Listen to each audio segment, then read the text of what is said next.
This is a huge question. Is dropping a 30,000-pound bomb on Iran, is that, more likely to advance the cause of a positive political transformation, or could it potentially entrench the nasty forces who've been ruling Iran for decades? Karim Sadjadpour, welcome back to the show. Thanks for being with us. Great to be with you, Preet. So you and I have had these discussions from time to time about goings-on in Israel, Iran, the conflicts that have been ongoing for a very long time. So you have some perspective on this. Could we start by your giving your sense to the listener of, on the sort of geopolitical Richter scale, as we sit here today, recording on Wednesday, June 18th, how big a deal all of this is, and however you want to define all of this as it relates to Iran and Israel and the United States? I think as of now, Preet, I would give it an 8 out of 10 score on the Richter scale. I'm not sure if Richter scales have a... I don't think it goes to 10, but yeah, that's so fine. 7? It gives us a sense of scale. And why is that? Because on prior occasions, when there have been skirmishes and leaders have been assassinated, you would not have assigned it an 8. Why are you assigning this an 8? I would say for a few reasons. Number one, we have a conflict right now between the Islamic Republic of Iran and Israel, which is a nuclear power. And so at some point, if Israel feels that their existence is at stake, they have nuclear weapons, may be prepared to use them.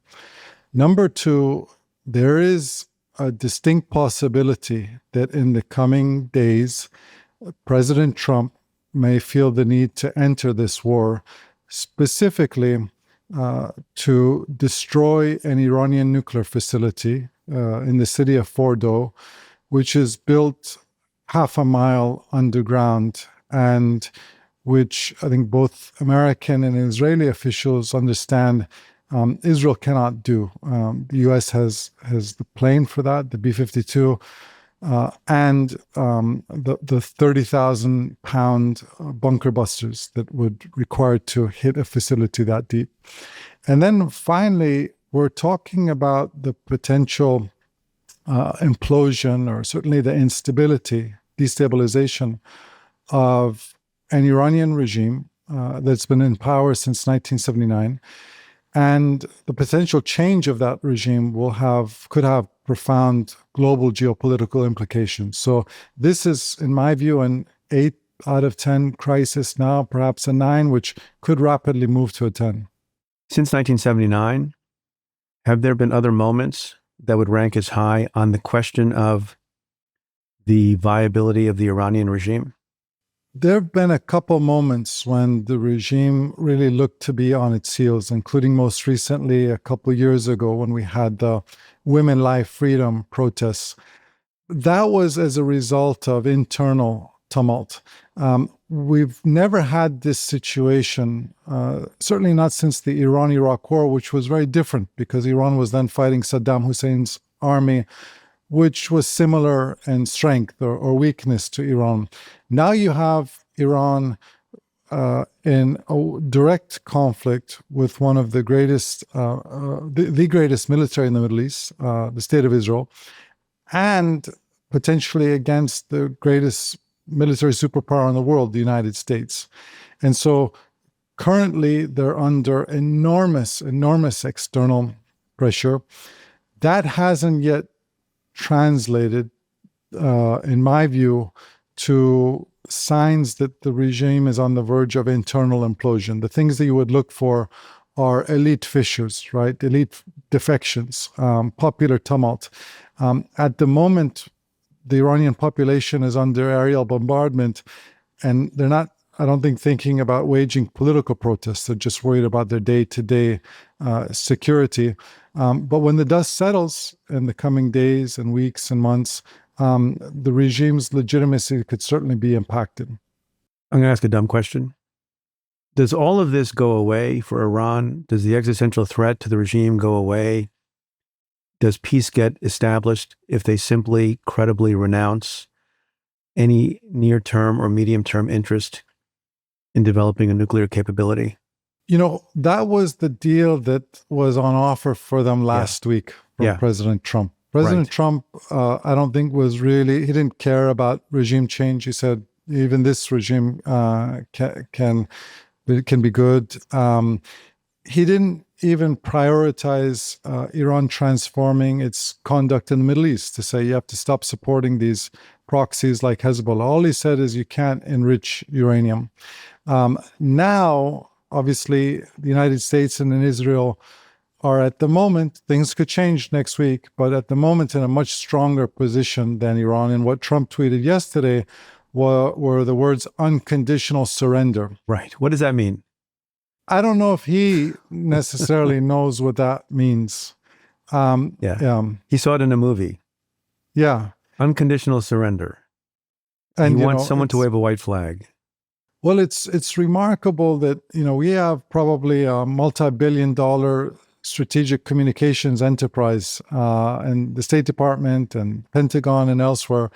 And America's strategic communications right now are being driven by the telephone of President Trump. Yeah. Are there domestic reasons why the regime won't, at least for now, stand down on nukes? So the danger that any dictator faces is that they look weak in the eyes of their own people. I mean, in some ways, the situation Ayatollah Khamenei, Iran's 86-year-old supreme leader, is in right now, has parallels with the situation Saddam Hussein was in 2003, in which he was essentially given an ultimatum: either, stand down, surrender, and look weak in the eyes of your people, be humiliated, or you risk an all-out war with the United States.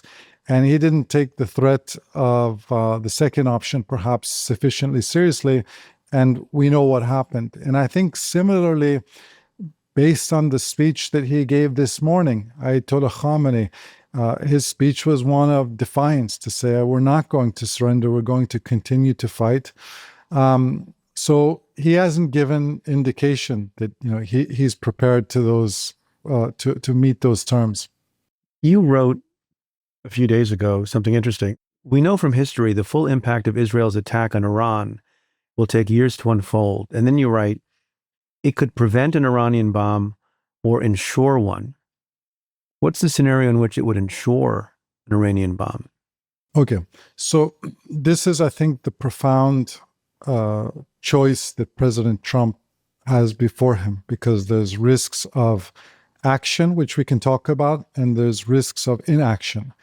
The risk of inaction here is that if 1 month from now, 2 months from now, the Islamic Republic of Iran and its nuclear program in Fordo remain intact, you're dealing with a regime which is much more likely to believe that it needs nuclear weapons to have a cloak of protection, right?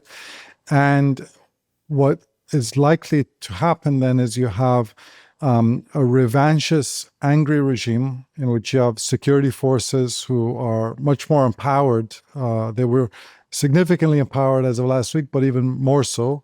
And rapid pursuit, not in deliberate pursuit of nuclear weapons. And, that is a real possibility, which, in some ways, I think the Prime Minister Netanyahu's decision to attack Iran was in a way trying to hasten that choice for President Trump to have him enter the war. Okay. The question that I have is, there have been things that Israel has done that, and you and I have talked about this, that have shown off incredible intel gathering prowess and ability to creatively and ingeniously attack enemies, including the beeper gambit with with Hezbollah, and many other things. There have also been gaping intelligence failures, as we saw with October 7th. So it seems that a lot of what's fraught about all this is how accurate the doomsday clock is. So Israel engages in some attacks. The reports are that they have set back the nuclear program of Iran by 6.5 weeks, 4 hours, 2 minutes, or competing reports that they've not set it back at all, or they've set it back to a year. There's a lot riding on, that doomsday clock and the accuracy of it. And it seems to me that a lot of what you're talking about and the success of Iran versus its adversaries depends on knowing that time frame, because I assume it's the case, and I don't know if you agree, that if you believed in the accuracy of your doomsday clock, in Fordo, or in particular in Fordo, where that manufacturing and enrichment is going on, that any president, including Donald Trump, would say okay to the bunker busting bomb. Is all that fair? Well, Preet, I think this issue is going to be written about for decades to come. Just how close was Iran to acquiring nuclear weapons? President Trump himself, it's been widely reported, was telling Prime Minister Netanyahu last month, relax, we got this, allow negotiations to be seen through. His own director of national intelligence, Tulsi Gabbard, had said, at the moment, there's no active intelligence that they're on the verge of weaponizing their program. Since this military action was taken, President Trump's words have changed. So, we know that Iran has been taking this deliberate approach towards a nuclear weapons capability. My view was always that they wanted to be like Japan, to be a screwdriver turn away from having a bomb, but not necessarily to turn that screw. Did that require military action as of last Friday? I don't think that was what was driving Prime Minister Netanyahu. I think what was driving Prime Minister Netanyahu, I think there was three sources of urgency for him. One, in addition to how close they were inching towards weaponization. Two, was that Israel had taken out Iran's air defense forces last fall. And so they felt they had a limited window of time to attack again before Iran was able to rebuild those forces. But three, and perhaps most importantly, Prime Minister Netanyahu feared that Trump was capable of doing a deal with Iran, which would limit but not eliminate their nuclear program. And that was the same kind of deal that he opposed under President Obama, which Trump himself opposed, said it was the worst deal in history. And I think that was perhaps the greatest source of urgency that Netanyahu had, was to, sabotage that prospect. Yeah, I guess as a caveman diplomat, what I don't understand is, and maybe I have a thought about what it is, but you'll understand and be able to explain much better. Why isn't the stance of the United States in alliance with Israel and alliances with all the other countries in the region and elsewhere, why isn't our stance no nukes today, no nukes tomorrow, no nukes ever? And is one reason to allow a face-saving way for the regime to come to the table, because otherwise an absolutist view on no nukes would seem to make common sense, no? We're living in very idiosyncratic times. It's not State Department deliberations or Pentagon deliberations which are driving U.S. action right now. It's really the impulses of Donald Trump, and I don't mean that facetiously. I think it's the reality that the New York Times did a wonderful, very detailed play-by-play of Trump's evolution on Iran over the last few months. And you see that, this is a president who came to office wanting to do deals. And, he'd said that the three thorniest conflicts in the world, Russia, Ukraine, Israel, Gaza, and the Iran nuclear challenge, he was planning to resolve in 24 hours. Well, he failed to do that in Russia, Ukraine, failed to do that in Israel, Gaza. And he had a sense of urgency to get something done with Iran.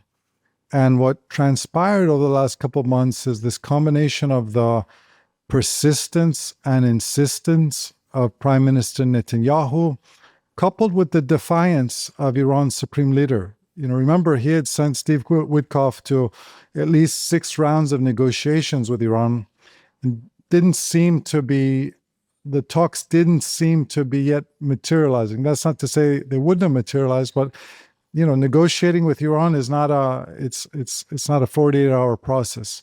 And so I think he lost his patience and he lost his will to continue to give Prime Minister Netanyahu the red light. What would be the consequence in terms of international relations and blowback, if any, if tomorrow Trump gave the green light and sent a U.S. bomber to take care of Fordo? It's one of those situations in which as Don Rumsfeld famously talked about the known unknowns and the unknown unknowns. Right. It's hard to imagine that dropping a 30,000-pound bomb on an enriched uranium enrichment facility, is not going to have enormous consequences, whether that's potential environmental damage, radiation. This is something that the neighboring Gulf countries are very worried about. How does Iran respond to that? Do they feel like, okay, this is a doomsday moment for them and they unleash everything they have against regional energy infrastructure and global trade corridors like the Strait of Hormuz? And then the impact on Iran internally. As I said, I've long thought this is one of the most pro-American populations in the Middle East. They aspire to be South Korea, not North Korea. It's a country, it's a population which, wants to live in a more representative, tolerant, open system, a friendly relationship with the United States. The impact of something like this could have a decades-long tail. And as I said, Preet, this is... There are profound consequences either way. There's consequences of inaction. If a month from now the regime is intact and its nuclear facility is intact, and there's consequences of action. And this is the moment that President Trump finds himself in. I'll give you a quick pop quiz. Do you know roughly the population of Iran? I saw the Tucker Carlson had asked Ted Cruz about that, said 92 million. Yeah. Did you know that before you saw the interview? I actually was assuming it was 91 million, but I saw it's 91.5, so he rounded up. Serious question, though. I hate to agree with either one of those gentlemen on anything, but did Tucker Carlson have a point about a vocal senator not knowing enough about the country that it hopes to attack? Iran, dunking on Iran is one of the easiest things you can do in the context of domestic American politics, and that it's a regime which is almost like a Disney caricature of evil, right? Its official slogan is "Death to America." It's ruled by only men who look like evil Disney characters. It's a misogynistic regime. It's socially repressive, politically repressive, economic. So there's a very small lobby in the United States that is going to oppose you if you say mean things about Iran. And then there's the reality that men of Ted Cruz's generation, a formative event for them was the Iran hostage crisis of 1979, right? And so there's been no U.S. embassy in Tehran since 1979. So that doesn't surprise me. In addition to all of this, is that Israel's existence, Israel's security is an issue that most members of Congress feel very passionate about. And Iran's other slogan is "Death to Israel." But the question is, not whether or not Iran is an adversary. I believe it is an adversary. I mean, they make no mistake about that. But it's what is the most effective policy and strategy to deal with such an adversary. And ultimately, in my view, the U.S. goal is you want to facilitate Iran's transformation from a regime whose organizing principle is revolutionary ideology to a government whose organizing principle is the national interest of Iran. Henry Kissinger famously said there are few nations in the world with whom the United States has more common interests and less reason to quarrel than Iran. But Iran has to decide whether it's a nation or a cause. And, this is going to be a huge question. is dropping a 30,000-pound bomb on Iran, is that, more likely to advance the cause of a positive political transformation, or could it potentially entrench the nasty forces who've been ruling Iran for decades? By the way, is it your understanding that our military and intelligence community believes that a single bomb dropped does the job, or does there have to be multiple bombardments? There's rarely you will hear kind of a definitive consensus answer, but I think certainly there's a consensus among American military officials that it's only something that the United States can do. I've spoken to some Israeli generals who think that they actually can do the job if they were to drop, repeated bombs on that facility. But as Mike Tyson famously said, everyone's got a plan until they get punched in the face. And so, Well, what's odd about all this is I can't remember a time other than that one time I was accidentally allowed into Pete Hegseth's Signal chat. But other than that, I can't remember a time when the specifics of a military action were so openly discussed.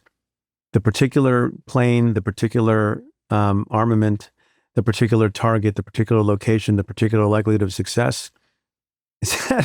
Is that and so I wonder if the adversary of Iran, given all the transparent and public talk, has the ability to mitigate against that in ways that our intelligence is not gathering. Is there anything to that?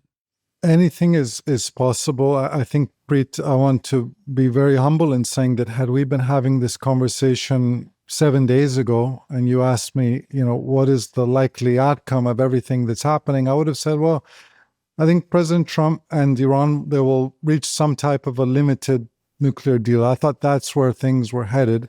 And there was even negotiations meant to happen last weekend, and that proved out to be one of the great head fakes, that the Iranians were not expecting that the Israelis would invade before upcoming negotiations. In this context, we know that Israel has been very effective in eliminating much of Iran's air defense systems. And, that's probably one reason why President Trump is much more aggressive in his language than he would have been a couple of weeks ago, because, in some ways it's now a paved road for him. And, Israel took out a lot of Iran's proxies last fall, like Lebanese Hezbollah, that would have been deterrents to such an attack. The concern here, though, is that, again, is this, meant to be performative and, publicly threatening Iran and saying they need to unconditionally surrender? Or is our goal here to have, the right outcome? And the danger here is that, you have a regime, if they feel that it's kill or be killed, or that, unconditional surrender would be tantamount to internal death, they may fight that and give it everything they have. And that's not the outcome you want if you're the United States. Can we just do a brief thought experiment? A circumstance in which there would be regime change. There's been a lot of attention on the erstwhile Shah of Iran's son. Is there really a scenario in which he goes back and governs that country? He has a lot of name recognition inside Iran, and there's a great deal of nostalgia for how life was before the 1979 revolution. The challenge always is when you're living thousands of miles away from a country, how do you organize? How do you come up with coherent men on the ground strategy, organization? That's a real challenge, even if you're living inside a country, let alone trying to do that from thousands of miles away. And, what we've learned over the decades from authoritarian transitions is that the way they oftentimes play out and end is not necessarily reflective of how a majority of that society wants to live. Even though, as I said, 80% of Iranians, I would argue, would love to live in a state that looks much more like South Korea than North Korea. In fact, yesterday, Preet, I was speaking to a group of business students, MBA students from India. And I said, I think India actually can be a great role model for Iran, because it's a country which also for decades was more focused on anti-imperialism and opposing something rather than advancing its own, national economic strengths and interests. And now India is this remarkable global economic and technological power. And I think, likewise, the Iranians are very proud. They want to be sovereign. They want to be independent. But it's a country which, is punching way below its weight, right? Both in terms of its vast resources and its human capital. But the reality is that when it's been transformed into this situation in which it's profound insecurity, and you have security forces with their fingers on the trigger, what comes out of that, I fear, is not liberal democracy, right? It's not one person, one vote. It's who has the guns and the organization. And at the moment, those are not, liberal forces in Iran. Yeah. I'm going to let you go, but my final question to you is, do you think that Tulsi Gabbard knows the population of Iran? I doubt it. Okay. An honest answer. I appreciate that. Karim Sadjadpour, thanks so much for being with us again. I really appreciate it. Thank you, Preet. Hey folks, be sure never to miss a show and hit that subscribe button now. I believe it's right there.